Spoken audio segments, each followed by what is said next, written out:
آزمائش کے لیے چنے جانے والوں کی دعاؤں کو بھی اللہ نے قبولیت کے لیے چن رکھا ہے۔ وہ تمہارے ہاتھوں کو تب تک خالی نہیں کرتا جب تک وہ انہیں اور بہتر چیز سے بھرنے کا ارادہ نہ کر لے۔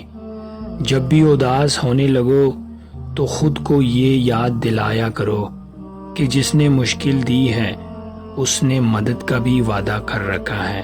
وہ آزماتا اسی چیز سے ہے جو تمہیں بے حد پیاری ہوتی ہے، تاکہ اس چیز کے ملنے کی طرف تمہیں اللہ پاک سے ملوا دے۔